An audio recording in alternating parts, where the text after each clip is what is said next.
अब यो देशमा हिमालयदेखि लिएर तराईसम्मका जमिनमा के लगाउँदा हुन्छ त्यो खाले खेती गर्न प्रेरणा दिनुपर्ने हुन्छ। यहाँको प्राविधिक हेर्नु पर्दाखेरि उता मरिचबारीतिर पनि जानुपर्छ। त्यो उता अब जाउँ मरिच खेतीको पनि अलिकति हेरौँ न। ल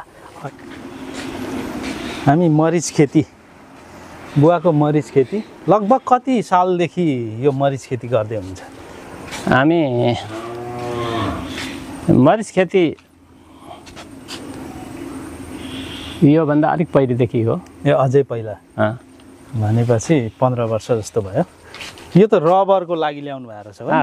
रबर खेती पनि छ नि, तर रबर खेती त्यसलाई चाहिँ पर्छ कि भनेर सोच्दै गरेको छ। दिगदार भयो। यो देख्नु भएको थियो कि थिएन? यो चाहिँ यो त नयाँ प्रजाति जस्तो छ। यो चाहिँ 12 मसला हो। ए 12 मसला खाइहेरौँ त, सँगै हेर्दा पनि हुन्छ। 12 मसलाको काम गर्छ। यसलाई साग सब्जी खिर केही दालहरू जेमा लगाए पनि यो नाइ भनेन। झन्डै तेजपत्ता जस्तै। योभन्दा तेजपत्ता त केही पनि होइन यो यसको सामनेमा। यो त्यस्तो विशेष कुरो हो। यसले फल्छ पनि? फल्दैन, यो चाहिँ पत्तै मात्रै। पत्ता यो पत्ता एउटा पत्ता दुईवटा पत्ता चियाहरूमा केहीमा लगाएर खायो। ए हजुर हजुर। जेमा भने ए मरिचको अलिकति रोग लागेर कोही चाहिँ यसरी मरे। फल्न यी अब यो फुल्दैछन् कोही, तर यसपालि अलिकति फल कम्ती लाग्दैछ। ए यसपालि कतिको बेच्नुभयो पो भन्दै हुनुहुन्थ्यो अघि? बरार 8 क्विन्टल भएको थियो। ए हजुर। दोस्रो साल 7.5 क्विन्टल, यसपालि चाहिँ 5 क्विन्टल मात्रै भयो। हजुर। यसपालि 5 क्विन्टल भयो। लगभग केजीको कसरी भन्नु? 1100 रुपियाँ किलो हो। 1100 रुपियाँ गर्दाखेरि 1 क्विन्टलको 1,10,000को हिसाबले त्यही आउँछ। त्यही त 5 त्यसरी हुन्छ। 5 क्विन्टल यसपालि भएको थियो। अब यसपालि चाहिँ अलिकति कम्ती हुने हो कि कसरी हो, अलिकति यस्तै फल लाग्दैछन्। मरिचले पनि भनेपछि वर्षमा 5.5 लाखको आम्दानी दिइरहेको छ। त्योभन्दा ज्यादा त्यस्ता दिन्छ एभरेजमा। मरिचको खेती राम्रै हुन्छ। यसलाई के गर्नुपर्छ? गोड्नु पनि परेन? यसलाई यसरी एकपल्ट गरौँ अनि अब यो कसरी अलिअलि झर्छ। झरेछ हजुर। यो खाइहाल्दाखेरि त्यसै पनि पिरो छ नि। यो त पिरो हुन्छ। हो एकदमै पिरो हुन्छ। हालिराखौँ न। हजुर। अनि मल 1-2 वर्षमा अलिअलि यसो खनेर मल हाल्थ्यो, बस भयो। हजुर। यो मरिच भए जति चाहिँ आफ्नो हो। ए यो मरिचहरू चाहिँ कति कट्ठामा भन्नुभयो? 7 कट्ठा उता 7 कट्ठा 7.5 कट्ठा छ, यतापट्टि अलिकति होला। ए गर्दाखेरि त्यही 10 कट्ठामा होला। हो यो सुपारी बारी र मरिच। कति बोट छ बुवा? अहिले यो बोटको त सङ्ख्या कोही मरे कोही के भए। हजुर। 700 जति 600-700 जति बोट थिए, तर कति मरे कति के भयो अहिले त्यसरी त हिसाब राखेको छैन। हजुर। यसमा चाहिँ अब सुपारी ज्याङलाई बस्नु परेन? सुपारीमै भएपछि यो सुपारीको पनि फाइदा? सुपारीको भिन्नै फाइदा आयो। हजुर। सुपारीको भिन्नै नै। सुपारी चाहिँ त्यही 1 लाखमा जाँदैछ। 1,25,000मा दिएको थियो पर। चाहिँ 1 लाखमा गयो। त्यस्तै छ। त्यो सुपारीको ठिका भिन्नै दिने गरेको छ। हजुर। सुपारी र मरिच गर्दा त झन्डै 7 लाख 7-8 लाख 10 लाखै भनौँ नाग्ने रहेछ सबै गर्दा वर्षमा। पाइ हिसाब गर्नु भने त बेर लाग्दैन त्यसो त। जोस् कतिजना त बुवा हेर्नु न विदेशमा हुनुहुन्छ होइन, विदेशबाट आएर चाहिँ के गर्ने भनेर सोचिरहनु भएको हुन्छ नि त। यी भाइ बहिनीहरू कतिजना त्यसलाई अब यहाँ बगानमा पुगेर हामी उत्तर दिउँ। हजुर। विदेशमा बस्ने हाम्रा छोराछोरी भाइ भतिजा नाना नानीहरूलाई हजुर म सल्लाह के दिन चाहन्छु भनेदेखि हजुर यहाँको सरकार अहिले अलिकति बेवकुफी कामको सोचाइमा सरकार गएको देखिन्छ। त्यसरी गर्नु हुँदैन। हजुर विदेश पठाउने यी म्यान पावर खोल्नुको केही जरुरत छैन। हजुर यी हानिकारक छन्। जति जुन ठाउँले कुन चाहिँ बोट बिरुवा माग्छ हजुर यसरी घुम्ने टोली आओस् र अनिखेर निरीक्षण गरेर हेरोस् हाम्रो माथि लेकदेखि लिएर तराईसम्मका जमिनमा के चिज हुन्छ त्यो चिज लगाउने प्रत्येक युवा पिँढीलाई युवा युवतीलाई त्यस काममा लगाउने देश यदि जोगाउनु छ भनेदेखि अनि यो जति पनि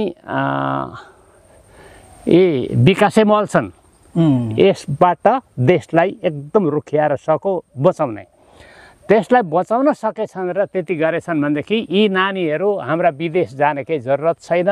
यहाँ सुन फल्छ, सुनको केही खानी अन्त निकाल्न जानु पर्दैन। त्यति साह्रो यो नेपाल चिज छ। कसरी भन्नुहुन्छ भने हाम्रै नेपालमा जुमसुङमा मैले स्याउ खेती देखेँ, कस्तो राम्रो गरी गर्नुभएको छ त्यहाँका भोटिया बन्धुहरूले। अब लागि पर्नुपर्छ।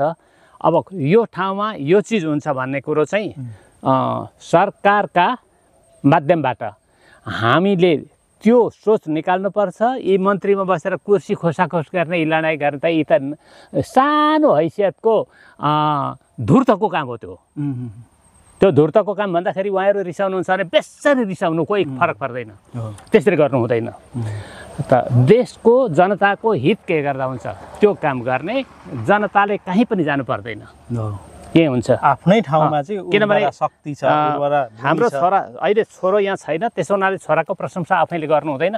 हाम्रो केटाले जसरी गर्यो त्यही प्रकारकाले प्रत्येक युवा पिँढीले चाहिँ हाम्रा देशमा माथि लेकदेखि लिएर तराईसम्मका काम गरिदिएको थियो। त्यस्ता प्रकारको अन्वेषण गरिदिएको थियो भनेदेखि र सरकार बनाउँदाले र हाम्रा जनताले समाजवादीले त्यो काममा प्रवेश गराइदिएको थियो भनेदेखि अन्त कहीँ पनि जानु पर्दैन। यहाँ त धेरै उपलब्धिमूलक जमिन हाम्रो नेपाल हो। तपोभूमि पनि हो, धार्मिक पनि छ। तर यहाँ पाप गरेर जो कुर्सीमा पुगे त्यो त कामै होइन। त्यसो गर्नु हुन्थ्यो र गल्ती भयो। अस्तु, अब गल्ती भएको सुधार्न पाइन्छ। सुधार्ने अवसर तिनीहरूलाई पनि दिनुपर्छ। तिनीहरूले सुध्रिनुपर्छ, सुधारमा आउनुपर्छ। अब यो त के छ र अब हामीहरूले त्यति समाएर बसिरहनु परेन। मकै धान कोदो जस्तो फापर जस्तो त्यसरी खनजोत गरिरहनु परेन। यो त आफ्नो काम गरिरहन्छ। तर एउटा कुरो छ, सुपारीमाला भने होइन रहेछ। यसमा पोल बनाएर पोलबाट जस्तै कुबेत नलगाइएको छ त्यो हामीले प्राविधिक हेर्न पनि पाउँछौँ। त्यस्ता प्रकारले यो प्राविधिक रूपमा अपनाइदिन सकेदेखि चाहिँ अत्यन्त उपयोगी हुन्छ। किनभने यो सुपारी मार्दाखेरि त्यो पनि गयो, डढेर गए, अनि हावाले भाँच्दाखेरि सबै गए। यसरी हाम्रा धेरै घाटा हुन्छ, नोक्सान हुन्छ, धेरै गए। अब जस्तै यहाँको एउटा गयो, यहाँ पनि एउटा ढलिरहेको छ, अझै ढल्दैछ। ढल्छ, ऊ त्यहाँ ढल्यो, ऊ त्यहाँ ढल्यो, यस्ता प्रकारले ढल्छ। जस्तै यो सुपारी बुढो भएर ढल्छ, यो चाहिँ फल दिइरहने अवस्था हुँदा पनि मर्छ भन्नु। अब यो बुझिँदैन, यो भर्खरै गरिएको छ। अब यसलाई पुरा अभिज्ञता हामी पनि छैनौँ। हजुर, तर एउटाको आयुले यो अर्काको पनि सक्ने अलिक नपार्न पार्दै सजिलो हुन्छ। सजिलो हुन्छ। यहाँ चाहिँ 7.5 कठामा लाउनु भएको छ। 7.5 कठा छ यहाँ। 7.5 कठा।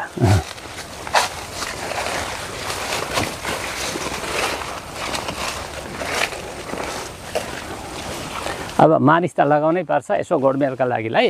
हजुर, ठिकै छ। यो गोडमेल पनि धेरै गर्नु परेन, 3-4 महिनामा एकचोटि गर्दा भइहाल्यो। त्यो वर्षमा एकपल्ट गरे पनि वर्षमा एकचोटि हामीले पनि त्यति। यो मरिचलाई चाहिँ मल चाहिँ हालिबस्नुपर्छ कि? पर्छ नि। यो त खाने कुरो के छ भनेदेखि यो मरिचलाई पनि चाहियो, सुपारीलाई पनि चाहियो।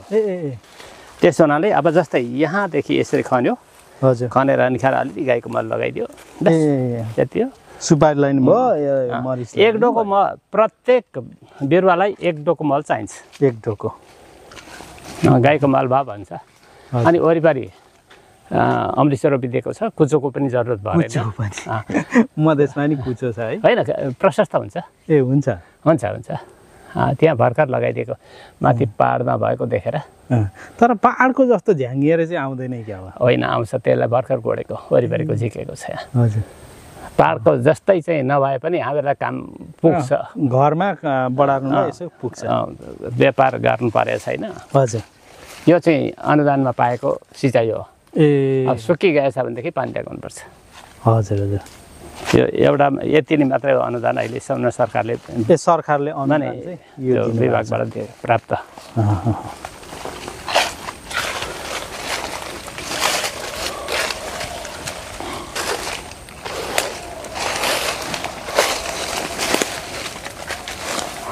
आम्मामा धेरै परैसम्म पो रहेछ त।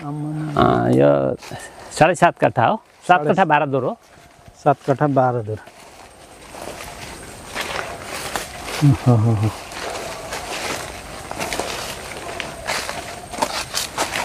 घाँस पनि यहीँ भयो, गाईलाई घाँस पनि यो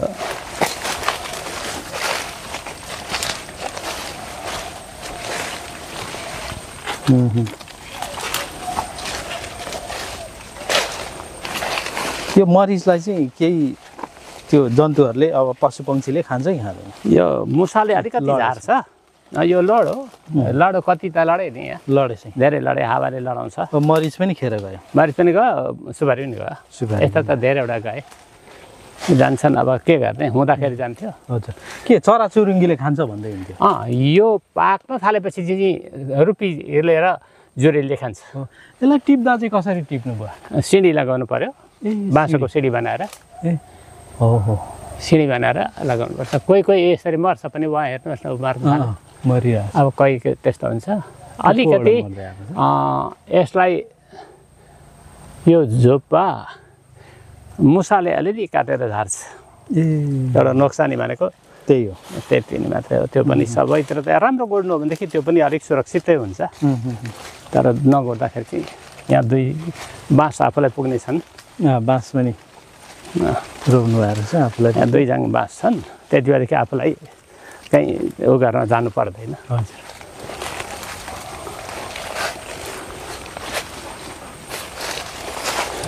ढालेर टुक्राइराखेको छ। हजुर, अग्लै थियो, राम्रै छ।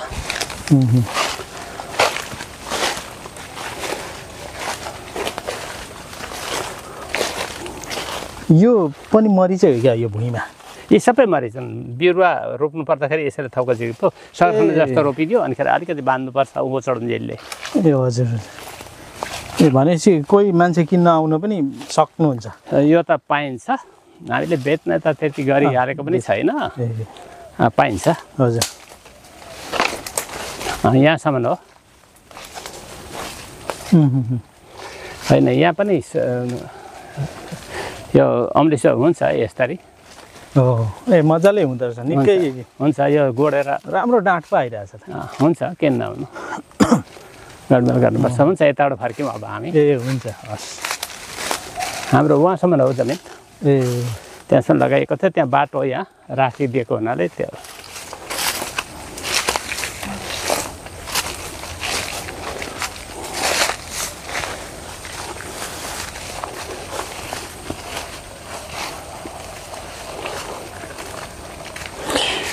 यो यसो हो, कुन जमिनमा के चाहिँ यो बोट बिरुवा हुन्छ त्यो चाहिँ पत्ता लगाउनु पर्यो। त्यो पत्ता पहिले लगाउने।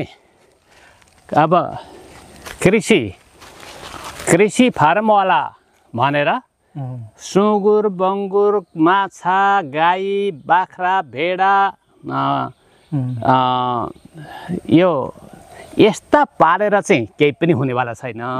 हाम्रा सरकारमा बस्ने कृषि फार्मका मित्रहरूले त्यस्तो प्रकारको दृष्टि नलगाएर जमिनमा चाहिँ के हुन्छ, कुन ठाउँको जमिनमा के हुन्छ त्यसको अनुसन्धान गर्न आजको रात पर्यो भनेदेखि भोलि नबिराइकन भोलिदेखि सुरु गर्ने।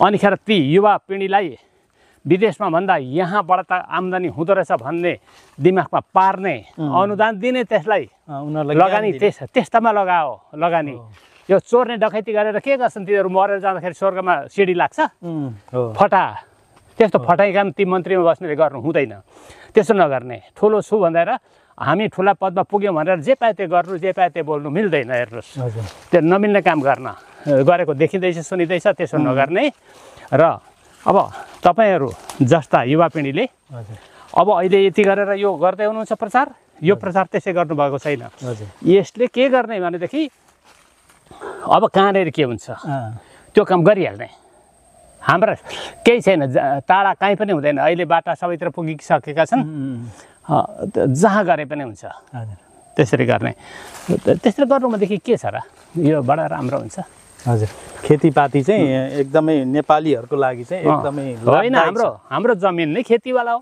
जमिन हजुर तर खेती गर्नुपर्छ भनेर केवल हलो कोदालो मात्र हुँदैन अर्थ उपाय छ एउटा सखुवा छ एउटा खबर छ अब यहाँ हजुर निकै ठुलो भयो आमा यसमा त कत्रो रहेछ यो होइन योभन्दा ठुलो त्यो पल्लो होइन यो ऊ पनि गएको रहेछ नि त मरिच पनि मरिच छ त आमा उहाँसम्म अनि कसरी टिप्नु भयो अब त्यो त्यहाँसम्म चाहिँ सिमी लगाएर टिप्यो त्यहाँदेखि रहन्छ चराले खायो आम्मा थोरै अग्लो छ नि त यो त त्यस्तै हुन्छ के गर्नु अब यस्तै अनि केटाहरूलाई टिप्छन् ए हो आम्मा